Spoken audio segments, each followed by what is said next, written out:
שלום לכולם, אני גיא גביזון, ובפרק הזה אנחנו נלמד קצת על מושגי לגו כלליים. בגדול, עולם הלגו הוא רחב ומגוון, וכולל אלפי חלקים, סטים ועיצובים שונים. כדי שנוכל להבין טוב יותר את התחום בעצם, חשוב שנכיר את המושגים הבסיסיים והמרכזיים, שבעצם משמשים חובבי לגו בכל הרמות, מי שמתחיל עכשיו ורוצה לחקור את התחום, לבין מי שכבר שוחה ונמצא הרבה מאוד זמן בתחום. יש כמה מושגים שבעצם ילכו איתנו לכל מקום. בפרק הזה בעצם אנחנו נכיר את המונחים המרכזיים בעולם של הלגו, מחלקים בסיסיים ועד למושגים קצת יותר מתקדמים, שנראה אחרי זה גם איך אנחנו אולי יכולים להשתמש איתם בשביל עצמנו. אז בואו נתחיל מהמושג הבסיסי ביותר, בעצם בריק. מה זה בריק? זה לבנת הלגו שלנו, שהוא החלק הבסיסי ביותר בעולם הלגו. אתם יכולים פה לראות על המסך, שמתי לכם כמה דוגמאות של בריקים פשוטים, של 1 על 2, 2 על 4, 2 על 2 ו1 על 1. הבריק הקלאסי הוא בעצם בצורת מלבן, שזה זה, צבע אותו רגע באדום, שנבדיל אותו, זה בעצם הבריק הראשון שיוצר. על כל הבריקים אתם תראו שיש את הבליטות העגולות, שבעצם מאפשרות לנו את החיבור לחלקים האחרים. יש כל מיני גדלים. אם אנחנו הולכים פה לבריקים, אתם רואים בצד שמאל יש לנו פה הרבה אפשרויות של כל מיני בריקים, וזה בעצם הבריק הפשוט. הלאה, פלטה, או באנגלית קוראים לזה פלייט. זה בעצם לוחיות כאלה של לגו שהן מאוד דומות לבריקים, רק שלוחית כזאת היא בעצם שליש מהגובה של בריק רגיל. אתם רואים? אם אני אשים את הבריק הזה לידו, הם בעצם שליש מהגודל. אם אני אשים רגע, 1 ועוד 1, אתם רואים? זה בעצם מייצר לי בריק אחד. 3 כאלה שווים לבריק אחד. אז זה בעצם הפלייטים, מאוד דומה לבריקים, רק שהם שליש גודל והם בעצם שטוחים. הדבר הבא, יש לנו סטים. ללגו יש מגוון גדול של סטים, לדעתי כבר כמה אלפים, במהלך העשרות שנים האחרונות שהם הוציאו. זה ספציפית, אתם רואים פה את סט 30663, שזה מסדרת סיטי מאדים שלהם. הסטים יכולים להיות קטנים מאוד, יכולים להיות גדולים עם אלפי חלקים, ובעצם סביר להניח שאתם מכירים את סטים כאלה ואחרים. כנראה שיש לכם גם בבית סטים שקניתם לעצמכם, שבונים אותם עם מאורעות הרכבה. ובהמשך לזה נעבור בעצם למושג הבא, זה מושג המיני פיגר. כמו שאתם רואים פה ליד הרכב חלל הזה, יש לי איזה דמות, שבעצם השם המקצועי שלה זה נקרא מיני פיגר, חלק גדול מאוד מהסטים של לגו מכילים את המיני פיגרים האלה, וכל מיני פיגר ברגע שאתם מקבלים אותו, אם תסתכלו טוב, הוא מכיל ראש, גוף, רגליים, ולעיתים כל מיני אביזרים נוספים כמו קסדות במקרה הזה, וחרבות או כלי עבודה, כמובן תלוי בסט שקניתם ובמה הדמות מייצגת. מעבר לזה, מעבר למיני פיגרים, יש לנו ביג פיג. מה הכוונה? כמו שאתם רואים פה, יש לי פה את הדמות של הלק, הענק הירוק, שהוא בעצם דמות גדולה יותר. אם אנחנו ניקח את הדמות של המיני פיגר ונשים אותה ליד הדמות של הלק, אתם תראו בעצם שהיא הרבה הרבה יותר גדולה ממנו, כמעט פי 3, אולי אפילו פי 4 יותר גדולה מהדמות של המיני פיגר. כשאני אומר פי 4, זה אומר שכאילו 4 פעמים אני יכול להכניס את הדמות בתוך הביג פיג. אין הרבה דמויות כאלה, הן גם יותר נפוצות באמת בתחום של הגיבורי העל, כמו שיש לנו את הלק ויש לנו טנוס, אבל יש עוד כל מיני, בעולמות הפנטזיה למיניהם, יש כל מיני דמויות כאלה שהן גדולות יותר. אז זה מה שנקרא בעצם ביג פיג. אוקיי. השלב הבא שיש לנו, זה בעצם המושג סטאד. מה זה אומר המושג סטאד? אתם כמובן מכירים את כל הבליטות שיש לנו על חלקי הלגו. המרווח בין בליטה לבליטה נקרא סטאד. בעצם זה היחידת מידה של לגו. כל הלגו שאנחנו מכירים מבוסס על המרחק של הסטאד. של הסטאד ושל הבריק. זה שניהם באים ביחד בעצם. אז בעצם אם אנחנו מסתכלים פה על הכחול, זה סטאד 1, הירוק זה 2 סטאדים, צהוב 3 סטאדים, 4 סטאדים, 5 סטאדים, 6 סטאדים, פה אנחנו קופצים כבר ל8 סטאדים, וכאן יש לנו כבר 10 סטאדים, וכל המשטח כולו הוא 16 על 16 סטאדים, כאשר אין גבול לזה, ככל שתבנו יותר, כביכול יש יותר סטאדים, ככל שתבנו פחות, המינימום זה 1 סטאד, וזה בעצם יחידת המידה של לגו. אז המושג הבא שאנחנו נלמד הוא בעצם המילה מוק, שזה בעצם ראשי תיבות שמייצגות את המילים my own creation, בעצם בתרגום לעברית היצירה שלי. זה בעצם בא לתאר סוג מסוים של יצירות שאנשים כמוני לצורך העניין או מעצבים בכל רחבי העולם, ויש המון כאלה. תוכלו לראות אותם בקבוצות בפייסבוק, או יש להם עמודי אינסטגרם, ויש כל מיני תחרויות לפעמים בעולם, ותערוכות, שבעצם אותם אנשים באים ובונים איזשהו משהו מלגו, לרוב זה יהיה משהו גם מאוד מרשים, ובונים אותו לבד, בלי הוראות, בלי שמישהו אמר להם איך לעשות את זה, אלא הכל פשוט מגיע מהראש שלהם. בשביל הדוגמה נתתי לכם פה, אני מראה לכם פה מודל שאני הצבתי, עשיתי פה איזשהו חד קרן עם קשת בענן כזה מאחורה וכל מיני צמחייה כזה על הרצפה, והכל, הכל מהראש שלי. אתם לא תוכלו למצוא את זה כסט שאפשר לקנות מלגו או משהו בסגנון, אלא נטו משהו שאני המצאתי מאפס וישבתי ובניתי אותו, וזה בעצם מוק. My own creation, ליצור משהו שהוא שלכם לגמרי. אוקיי, המושג הבא שנדבר עליו זה המילה אפול. אפול זה גם כן ראשי תיבות, שבעצם הפירוש שלהם זה Adult Fan of Lego. בתרגום לעברית, אנשים מבוגרים שאוהבים לגו. זה מונח שבעצם מתאר את האנשים שהם בוגרים ועדיין אוהבים לגו, ולא מתייחס רק לילדים. יש הרבה מאוד קבוצות בפייסבוק של אפולים, יש גם קבוצות, דרך אגב אנחנו נדבר על זה עוד רגע בהמשך, לגים שהם ממש קבוצות של אפולים שמתחברים ביחד ועם התשוקה לאהבה ללגו, וחולקים את האהבה הזאת למשחק הזה, ליצירה ביחד. אז זה בעצם אפול. המושג הבא שנדבר עליו הוא בעצם לגו טכני. לגו טכני הוא קצת שונה וקצת דומה ללגו הרגיל. כשאני מדבר על לגו הרגיל אני מתכוון לבריקים, מה שדיברנו בהתחלה. מבחינת יחס הוא שווה ליחס של הלגו של הבריקים. אם אנחנו מדברים על סטאד, המרחקים ביניהם, יש אפשרות גם לחבר בין לגו טכני לבריקים רגילים, אבל אם אנחנו מתמקדים רגע רק בלגו טכני, הלגו טכני, ובוא נחדד את זה, הלגו טכני העדכני שהיום לגו משווקים, הוא שונה בהמון דברים מהבריקים הרגילים. בעצם כל החלקים פה, כדי לחבר אותם אחד עם השני, אנחנו נצטרך פינים, סוג של פינים שמחברים אותם אחד לשני. אם נראה פה לצורך הדוגמה, נגיד אני מזיז את החלק הזה, ואז אתם רואים שהיה פה פין בעצם שמחבר בין החלק השחור לחלק הכחול. אתם רואים? רק באמצעות פין אני יכול לחבר אותו אחד לשני. אז זה הלגו טכני. היום עיקר השימוש בלגו טכני זה באמת לרכבים, כל מיני טרקטורים, מכוניות, מסעיות, כל מיני דברים כאלה. זה עיקר המודלים שבונים עם לגו טכני.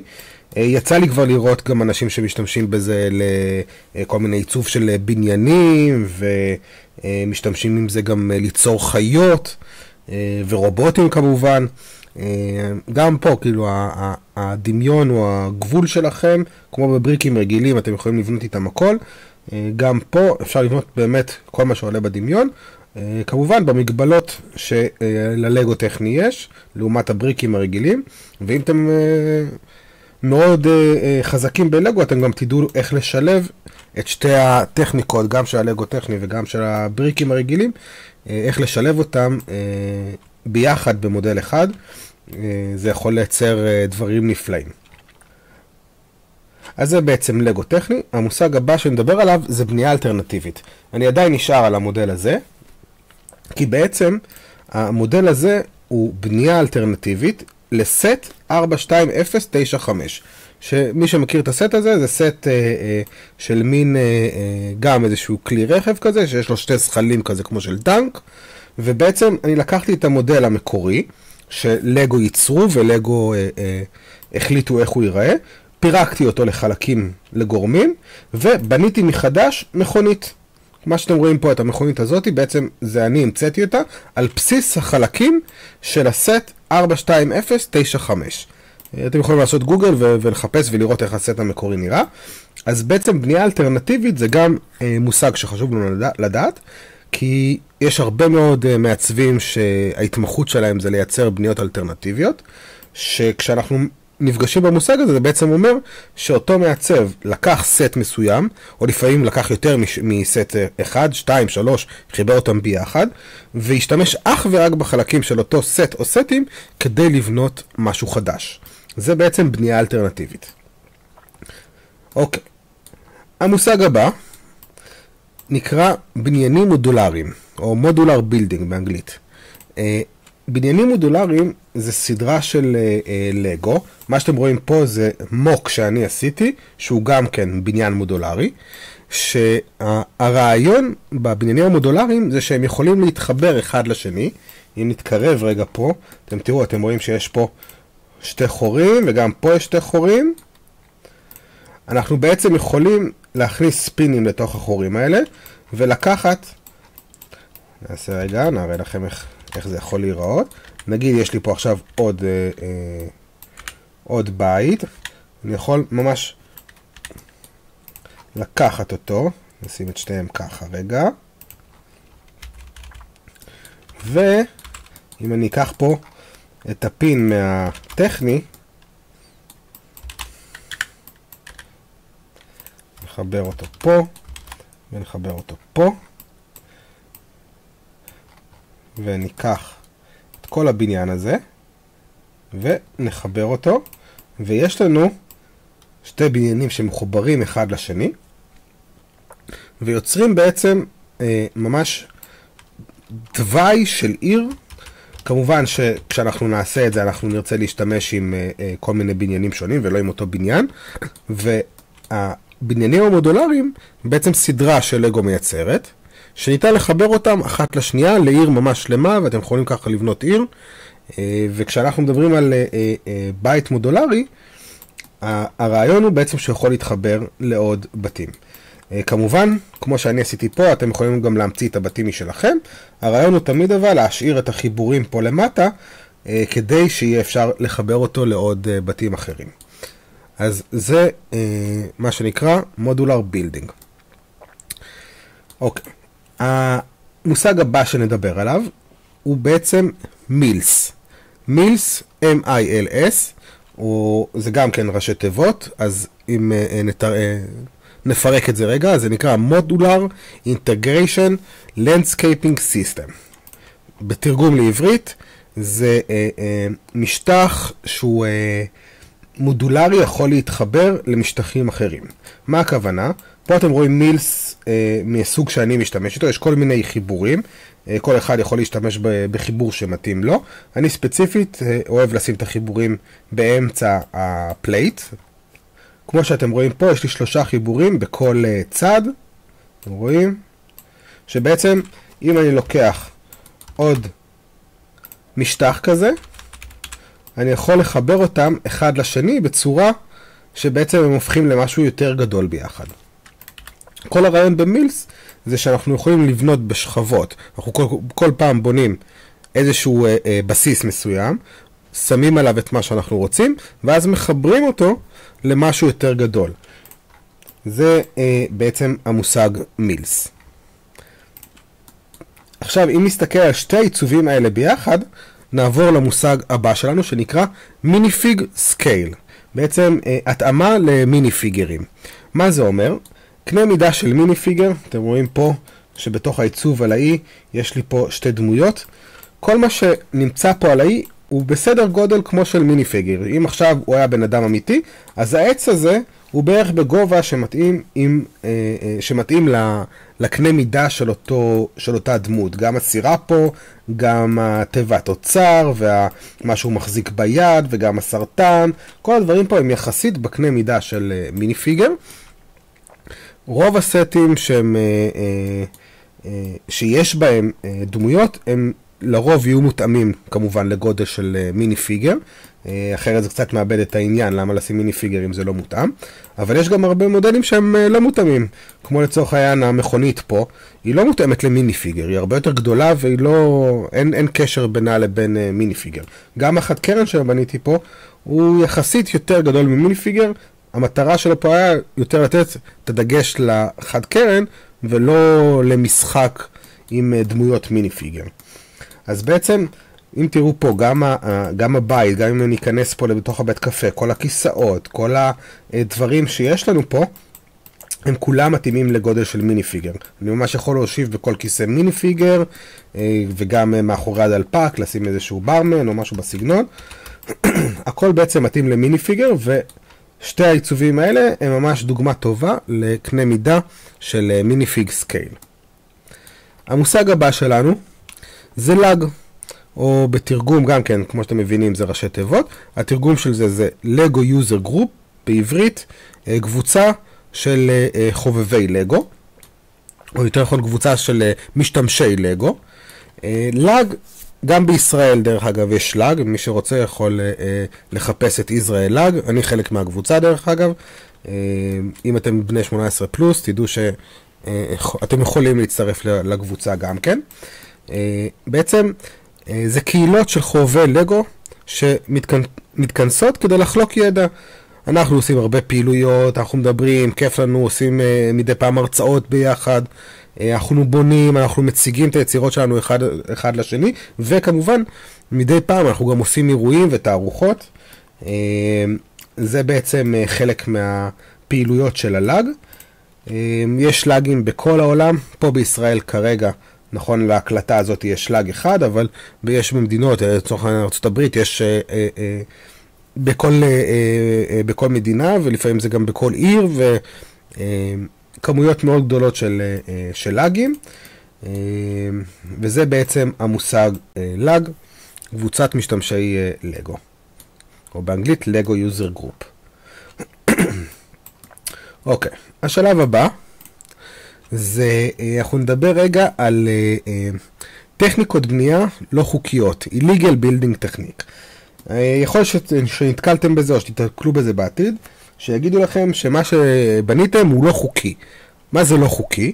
אין באמת דבר כזה, זה לא שמישהו יבוא וייתן לכם כנס על זה שבניתם משהו לא חוקי בלגו, אלא יש מין חוקים בסיסיים של לגו אומרת, שבצורה הזאת אסור להרכיב, כי זה בעצם, הצורת הרכבה הזאת מייצרת לחץ, לרוב זה גם יהיה לחץ מוגזם על החלקים או על החיבורים שהם לא תקינים, וזה בעצם, אתם פוגעים בחלקים שלכם. זה אומנם, הם כן יתחברו, אם תנסו באמת במציאות, כמו שאתם רואים פה, אתם תצליחו לחבר את החלקים בצורה הזאת, אבל מה שלגו טוענת זה גם שעל הדרך אתם הורסים את החלקים, ולכן הם לא ממליצים לעשות את החיבורים האלה. אז כמו שאתם רואים פה בדוגמה הראשונה, חיברתי פשוט שתי חלקים. אם תנסו בבית אתם תראו שזה באמת מצליח, צריך טיפה להתאמץ אבל זה עובד. פשוט חיברתי את המשטח הלבן על המשטח בצבע טן, חיברתי אותו בצורה אנכית, אתם רואים? בלי שהחלקים באמת מתחברים אחד לשני כמו שאתם רגילים, כמו שזה אמור להיות. אלא ממש חיברתי את זה בלחץ. אותו דבר כאן, שמתי שתי חלקי משולש כאלה, סלופים כאלה קטנים, שגם הם בעצם בלחץ בין החלק לחלק. ויצרתי פה איזשהו חיבור של upside down, למעלה למטה כזה, בשתי הכיוונים בצורה מגניבה. וגם פה חיברתי איזשהו תופסן למשטח חלק.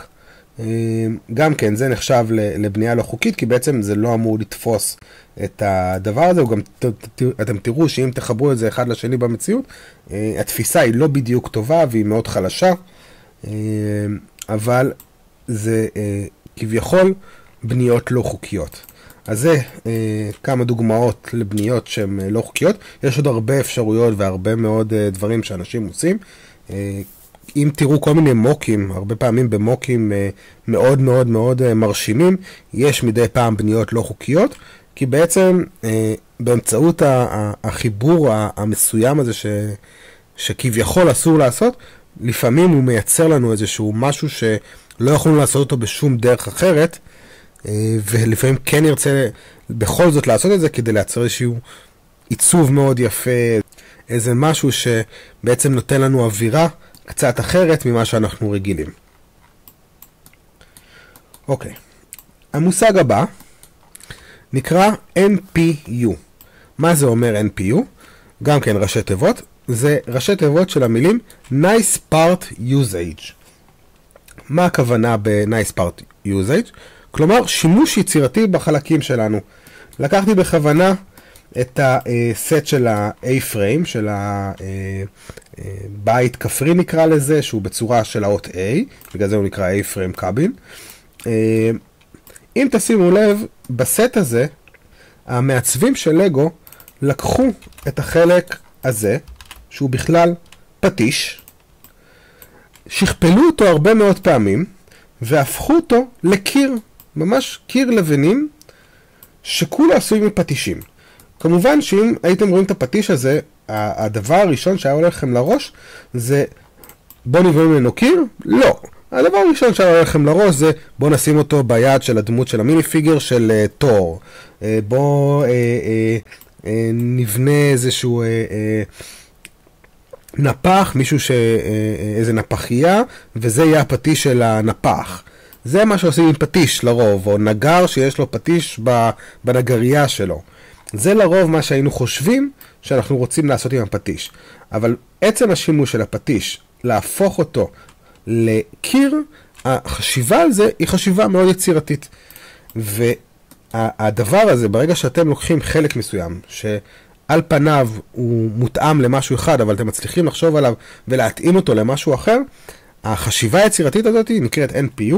דרך אגב, המוקים הכי יפים שקיימים, זה כשאנשים לוקחים כל מיני חלקים שלא דמיינתם בכלל, שיכולים לייצר איזשהו טקסטורה מסוימת או עיצוב מסוים, ומשתמשים בהם בצורה שהיא באמת הרבה יותר יצירתית.